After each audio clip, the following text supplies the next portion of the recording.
नमस्कार। आज हम भारत के एक सबसे बड़े और सबसे मूल्यवान स्टार्टअप बाइजू के अर्श से फर्श पर आने की कहानी को समझने की कोशिश करेंगे।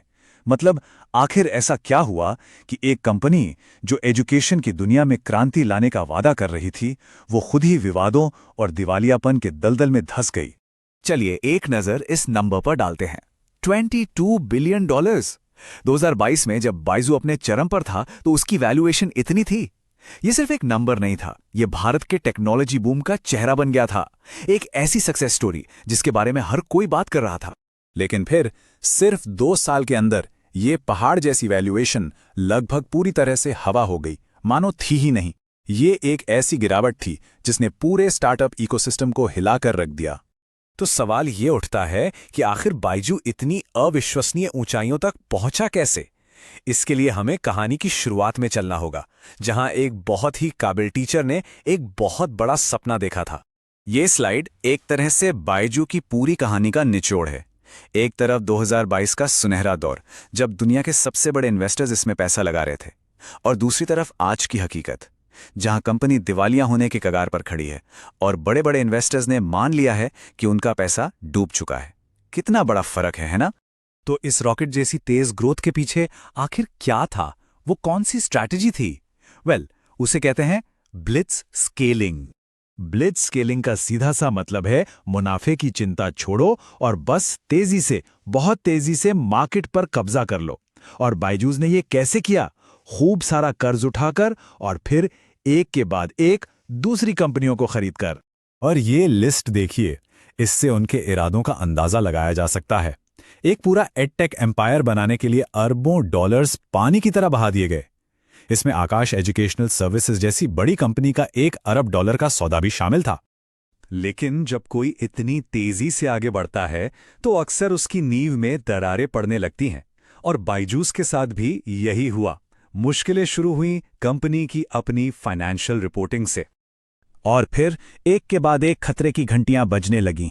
कंपनी ने अपने फाइनेंशियल रिजल्ट्स जारी करने में 18 महीने लगा दिए, और जब रिजल्ट्स आए तो सब चौंक गए। 4,500 करोड़ से भी ज्यादा का घाटा। इसके पीछे की वजह थी उनकी अकाउंटिंग का तरीका, जिसने इन्वेस्टर्स और सरकार दोनों की चिंता बढ़ा दी। इस फाइनेंशियल गड़बड़ी का नतीजा ये हुआ कि कंपनी का गवर्नेंस सिस्टम पूरी तरह से लड़खड़ा गया। देखिए, जब किसी कंपनी का ऑडिटर ही उसका साथ छोड़ दे तो ये बहुत बड़ा रेड फ्लैग होता है। और बाइजूस के केस में तो एक नहीं, बल्कि डेलॉयट और बीडीओ जैसी 2 बड़ी ऑडिट फर्म्स ने इस्तीफा दे दिया। पर कहानी का सबसे अजीब और रहस्यमयी मोड़ तो अब आना था। ये एक बड़े से लोन और $500 मिलियन से ज्यादा की रकम के अचानक गायब हो जाने की कहानी है। दरअसल बाइजू ने दुनिया भर में अपने बिजनेस को फैलाने के लिए $1.2 बिलियन का एक बहुत बड़ा लोन लिया था। लेकिन जब लोन देने वालों ने अपना पैसा वापस मांगना शुरू किया तो उन्हें पता चला कि कुछ बहुत बड़ी गड़बड़ है। सवाल एक ही था और बहुत सीधा था, आखिर पैसा गया कहां? लोन देने वाले अपना पैसा ढूंढ रहे थे, लेकिन वो कहीं मिल ही नहीं रहा था। जांच में जो बातें सामने आईं वो किसी थ्रिलर फिल्म की कहानी से कम नहीं थी। पता चला कि $533 मिलियन कैम्पशाफ्ट कैपिटल नाम के एक हेज फंड को ट्रांसफर किए गए थे।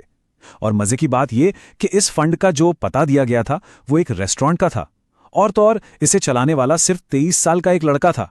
ये कोई हेज फंड नहीं, बल्कि एक शेल कंपनी लग रही थी। लोन देने वालों ने इसे कोई मामूली गलती नहीं माना। अमेरिकी अदालत में दिया गया उनका यह बयान देखिए। उन्होंने इसे साफ साफ एक सोची समझी वैश्विक स्तर की धोखाधड़ी कहा। अब जब इतने बड़े बड़े वित्तीय घोटाले सामने आ रहे थे तो जाहिर है भारत की सरकारी एजेंसियों का शिकंजा भी कसना शुरू हो गया।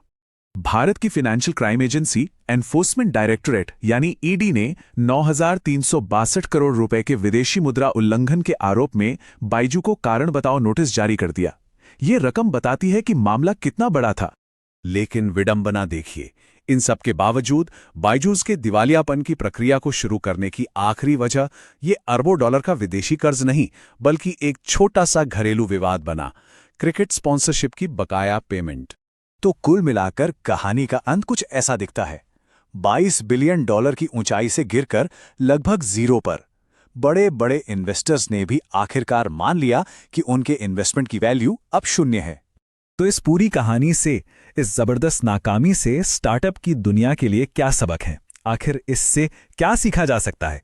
इस पूरे पतन को 3 बड़ी विफलताओं में देखा जा सकता है। पहली, स्ट्रैटेजिक फेलियर, मतलब कर्ज के दम पर बनाया गया साम्राज्य बहुत नाजुक था। दूसरी, गवर्नेंस फेलियर, यानी पारदर्शिता की कमी ने भरोसे को खत्म कर दिया। और तीसरी, एथिकल फेलियर, जहां एक टॉक्सिक सेल्स कल्चर ने कंपनी की साख को ही बर्बाद कर दिया। और आखिर में ये सब हमें एक बड़े सवाल पर लाके खड़ा कर देता है। क्या ब्लिट्जस्केलिंग जैसी हद से ज्यादा तेजी से बढ़ने की रणनीति वाकई में कामयाबी का फॉर्मूला है, या फिर ये बर्बादी की एक रेसिपी है? ये एक ऐसा सवाल है जिसके बारे में टेक और स्टार्टअप की दुनिया को गंभीरता से सोचना होगा।